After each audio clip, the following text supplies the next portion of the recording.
BJP ವತಿಯಿಂದ ಹಾವೇರಿಯಲ್ಲಿಂದು ಹಮ್ಮಿಕೊಂಡಿದ್ದ BP G ಜನಜಾಗೃತಿ ಕಾರ್ಯಕ್ರಮವನ್ನು ಸಂಸದ ಬಸವರಾಜ ಬೊಮ್ಮಾಯಿ ಉದ್ಘಾಟಿಸಿದರು. ಈ ವೇಳೆ ಮಾಜಿ ಸಚಿವ ಬಿಸಿ ಪಾಟೀಲ್, ವಿಧಾನ ಪರಿಷತ್ ಸದಸ್ಯ ಎಸ್ವಿ ಸಂಕನೂರ, ಜಿಲ್ಲಾಧ್ಯಕ್ಷ ವಿರೂಪಾಕ್ಷಪ್ಪ ಬಳ್ಳಾರಿ ಮತ್ತಿತರರು ಉಪಸ್ಥಿತರಿದ್ದರು.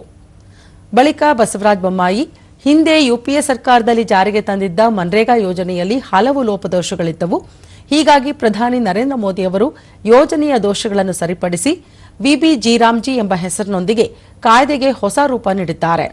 ಇಂತಹ ಯೋಜನೆಯನ್ನು ವಿರೋಧಿಸುತ್ತಿರುವ ರಾಜ್ಯ ಸರ್ಕಾರ ಬಡವರು ಮತ್ತು ಹಿಂದುಳಿದವರ ವಿರೋಧಿಯಾಗಿದೆ ಎಂದು ತಿಳಿಸಿದರು.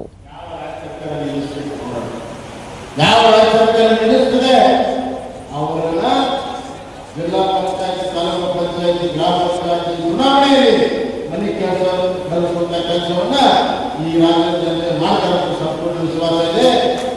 ಇದು ಬರುವಂತಹ ದಿನಗಳಲ್ಲಿ ರಾಜ್ಯದಲ್ಲಿಯೂ ಕೂಡ ಕಾಂಗ್ರೆಸ್